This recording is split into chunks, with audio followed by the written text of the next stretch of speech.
I have been on a cruise with Ryan's family for the past week, and I thought I would share some red and green flags in relationships and share a little bit more about our relationship. I feel like it's something that I haven't really shared a lot of from the beginning. And so tonight is actually formal night on the boat, and I thought we would do a little chit chat and do a kind of get ready with me. So if you want to know more about my relationship, if you want to know a little bit of the green flags behind the scenes, you can keep watching this video. Oh, and we're also going to do a fun makeup look today. Hi everyone, and welcome back to the Complexion Diaries. I'm your host, Nina Davalori, and I like to think of this as an open diary, love notes to myself that I share with you, and I also love sharing my life lessons along the way. I have fully embraced that I am just really good at my makeup. Like, it's weird saying those things out loud, but I feel like we have to say those things out loud. So, question number one is, how did we meet? I have to start from the beginning here. So Ryan and I met on a dating app, and I was really against dating apps because I feel like dating apps are always like a little bit of a red flag in general, overall, at least for me. And I know so much has changed now, and it's kind of just the normal way that we meet people. But for me, I was always nervous because I felt that dating apps are always like so superficial. Let me just move this a little bit. Are so superficial, and I feel like my biggest fear has always been that, you know, people won't really love me for me. It's, you know, they're either gonna be interested in me because, you know, of the whole Miss America thing, or because of who I was. Like, how can they actually get to know me for me? And with dating apps, I feel like I'm always a little more guarded because, you know, it is superficial. Like, you're swiping on an appearance. Like, let's be real, that's what it is. And that's okay, let's call it what it is. But having to go one layer deeper is definitely part of the dating process, and I think it's important that we all, you know, set that expectation. For me, working through dating apps was like a whole thing, but the reason I really got on them was because it was 2020 and it was COVID, and it was the only way you could meet people like safely, I guess. Like, people weren't obviously at bars, like no one was really going out and doing things, and so really dating apps was like the only way that people were meeting. So it was August of 2020. Was it August? Yeah, it was August 2020. Okay, I really messed up this brow. Okay, look at me. I got so cocky in the beginning. I was like, I'm so good at my makeup, and this is what happens. Anyways, it's August of 2020, and I am hella thirsty. Let's be real. Like, it had been a minute. So I get on the apps, and I had just moved to the West Village, and this is when outdoor dining became like a thing, and you know, everything was still closing by like 10, so like people would go out at like 6, like 5 or 6, and like, you know, that was what we were doing. And so I have to say it was such a fun time to be dating because like you could just like feel it in the air. Like, everyone was like just wanting to meet people. It was just like such a fun time given the circumstances. And so Ryan was probably my 7th date, I would say.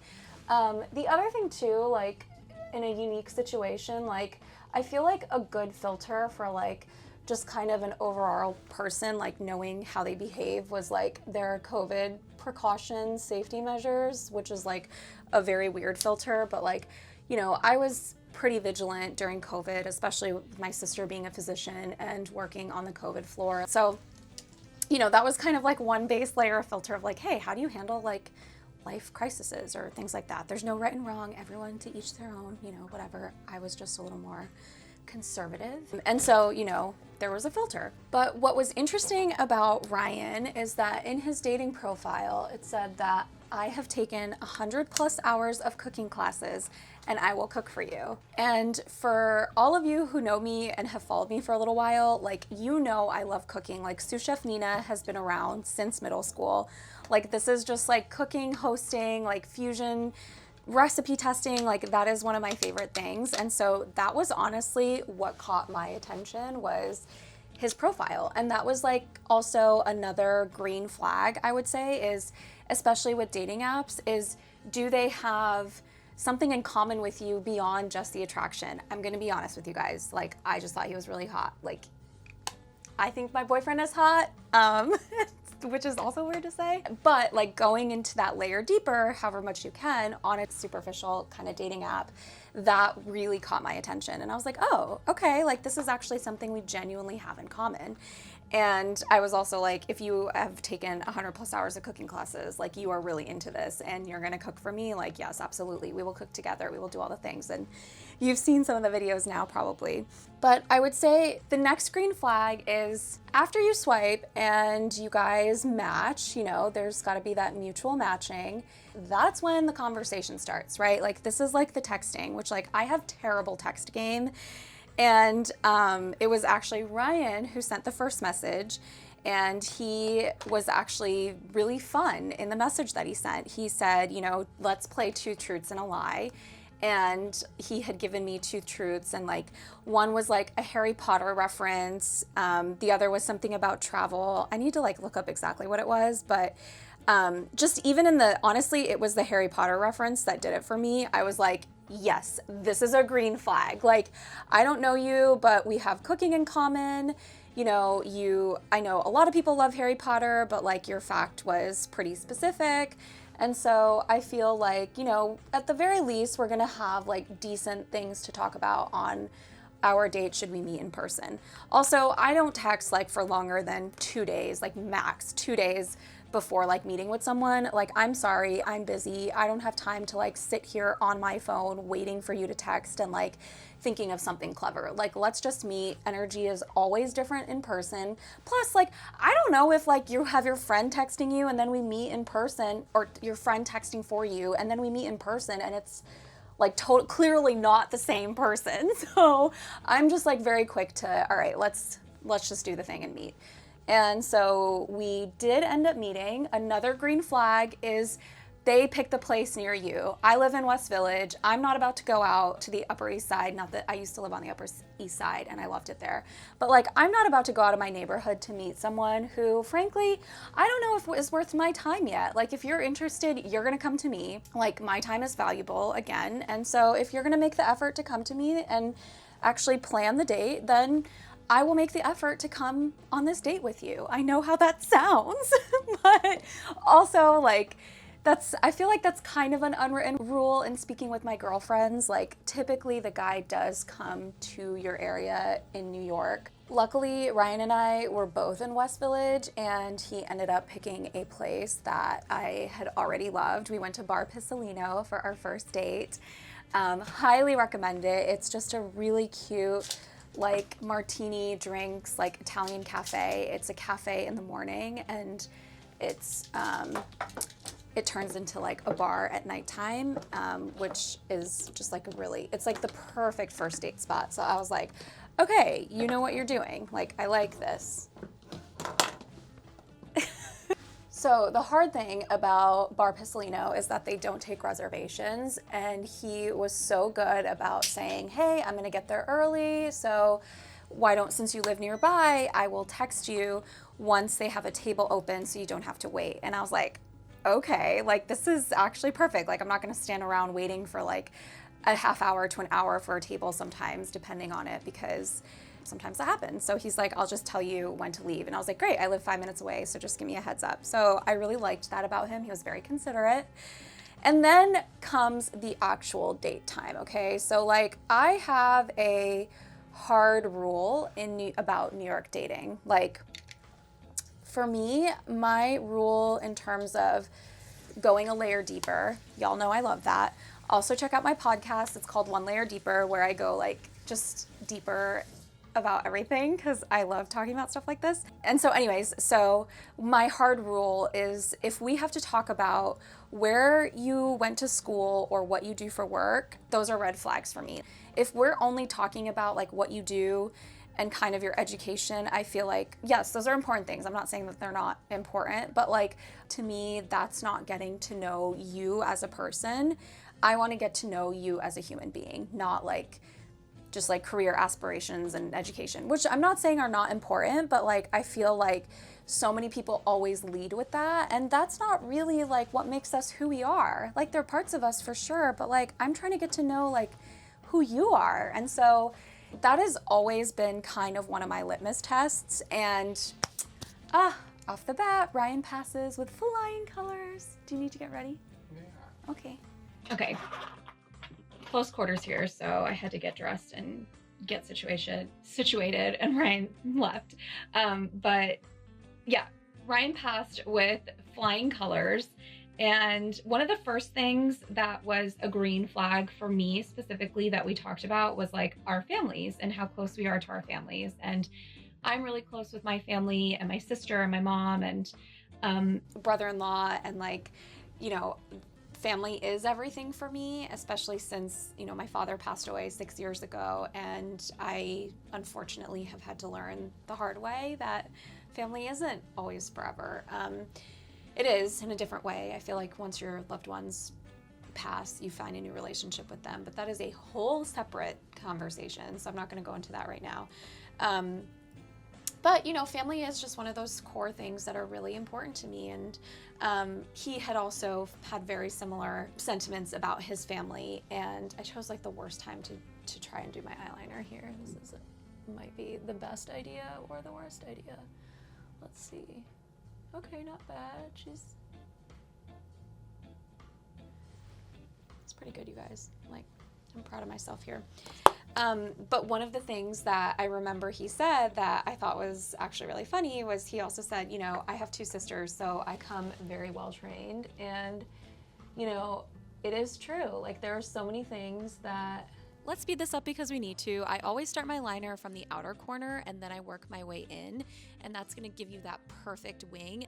There's so many things that I just didn't even think about, like, as our relationship progressed, that because he had sisters, like, I never had to worry about taking a long time to get ready. And honestly, Ryan takes longer than I do sometimes to get ready. But like, he was always just like, no, I get it. You know, take your time. Like, it'll be fine, which I've never had anyone ever that I've dated ever say that to me. Like, he's just like the most like understanding and easygoing about girl stuff. He's like, no, I get it. So basically after our first date, we had drinks, we went and got dinner. Like, we had such great conversation. Again, you know, we got, you know, to a deepish layer, you know, talking about our families and our backgrounds. And he offered to walk me home, and I decided that he wasn't a total psycho. Obviously, I'm not letting everyone walk me home, but I let him walk me to like the corner of my block, so he didn't know like exactly where I lived.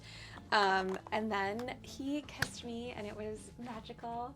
And it was really sweet. And he asked me out like that same night, which honestly, I appreciated. Like, I'm not about games. I was already feeling it. We were vibing. Like, I was pretty much ready to go out with him and to not have to worry about, like, is he going to text me the next day? Like, are we going to do this again? Like, he was just like, you know, I'm off tomorrow. I would love to see you again. And I said, you know, I would actually really love that too. And he's like, great. Like, I'll text you tomorrow and we can like coordinate, you know, we can figure something out. I think I have something fun that we could do. And so kind of all of that together it was just like a really, really sweet, solid, great first date. Like, it was kind of like one of those perfect first dates, you know, like it was just fun and we were vibing and it was great.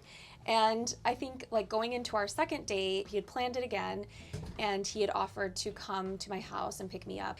I need to say, like, in New York, that never happens. Like, I'm always going to meet the person wherever they suggest. It's like, oh, we'll meet at this point. And he's like, I have time, so I can swing by your house and, you know, we can walk over together, which I thought was, like, so sweet because, honestly, I have not been picked up on a date since high school. Like, literally since high school. I can't remember when I was picked up on a date, I think, like, formally. I just thought all of that was really sweet. And I think the next green flag for me was that he planned dates that were outside of like going to dinner and drinks. I feel like in New York, it's just the default. And so for our third date, we did like a really cute picnic on the Hudson, and he had like a playlist that he had made, which like one of our songs is like from that playlist. He had a blanket, he had wine, he had snacks, like all of these things. Like, it was just very well it was so cute and so thought out, and like the weather was perfect and he was like checking the weather. So to me, all of this was like, I know he's very detail oriented, which I loved and needed, and like very particular, which I was like, yes, I want that. Hold on, I need to do my lips quickly and then I really have to get going. But the last bit I will share that I think was really a green flag for me. So we had been dating for about a month at this point, and I knew, I mean, honestly, like on our third date, that's when I kind of like, I was like, oh, this is a very, very real thing. Like there was no doubt in my mind that this wasn't going to be a serious relationship, if not the relationship, if I'm being honest. And this was probably maybe our 7th or 8th date, now that I'm thinking about it. I wasn't really dating anyone else, but I had been on like one date with this other guy, and I was somewhat intrigued by him. Not fully, but like there was definitely something intriguing about him. Ryan had asked me to be exclusive about maybe a month in, and this was a month in of like, you know, of like pretty heavy dating, and he had asked me to be exclusive, and I really need to go. And I had said, you know, I'm actually really not sure. There is another person that I have kind of been seeing. We've been only on like one date, but I need to think about it. And he said, okay, I understand. And he was like so nice about it though. He was just kind of like, okay, like take your time. I don't want to pressure you. I look crazy, sorry. Let me just finish this. I love this shade. It is L'Oreal Matador in the matte version, and make sure you get the corners for that perfect lip. The thing that I found really thoughtful was that he was so sure that he wanted to be exclusive and was ready to like, you know, kind of take this next step into the relationship. And even though I said I really need to think about it, and I told him I was maybe seeing this other person, he never wavered in his decision. He was like, I'll wait, like, or not even like I'll wait. I could obviously see his like face fall. He didn't love the idea, but he was just like, yeah, I understand, and take your time. And you know, that's kind of where we left it. And I was like, I really appreciate that. He didn't try to like backpedal and was like, you know, there was no ego about it. I thought it was just so genuine. And then the next day I actually received a text from said other guy, and he said, hey, like, you know, I was at this Halloween party and I feel like someone coughed in my face, and so I feel like I probably shouldn't see you because I want to get a COVID test first, which was very thoughtful. But he's like, I figured I should get a COVID test before seeing you because you're someone I really want to make out with. And so I was like, okay, this person's intentions are very clear, and that is very much like a sexual thing. Like, you just want to make out with me, you don't want to get to know me, you've put it in black and white. And for me, that was like such an easy decision. I was like, no, that's actually not what I'm looking for. And if you are, that's totally cool. Like if I was like, yes, honey, like I'm just looking to hook up, like, which believe me, I have done that. And it's also fun on your terms. And so I was just kind of like, no, that's actually not what I want. And I have this really beautiful, deep connection with a person, and he's laid a trail of all of these beautiful green flags. And this one person who I was kind of like, about, there was a pretty clear red flag of like what he wanted in this relationship or situationship. And that was not what I wanted. So that's just like the early phase of me and Ryan dating. We have to go to dinner, but yeah, I wanted to share just like a little bit of our beginning early phase journey of like when we met till when we got exclusive, became boyfriend and girlfriend, and you know, the green flags along the way. And now we're here on vacation with his family. So let me know if you enjoyed this video. Let me know what questions you have from this video. I'm happy to make a few others like this. If you can't tell, I love sharing parts of our relationship. And Ryan's such a good person, and I've learned a lot in this relationship. So let me know what you want to know, and what green and red flags that you have seen, what you look for, what you find helpful. Like, let's start this chat and the conversation, because I really do want to build a community here. Subscribe if you haven't yet subscribed so we can have more conversations like this. Like and share if you also like this. Again, I just hope that we can build the community that we want to build around here. My video totally got cut off, but here's my little outfit. I feel like this is like the perfect holiday dress. I got it from Run Through Runway, actually. But yeah, I just want to say thanks for watching. Let me know, join the comments, subscribe, do all the things on YouTube, and yeah, I will see you next time. Okay, bye.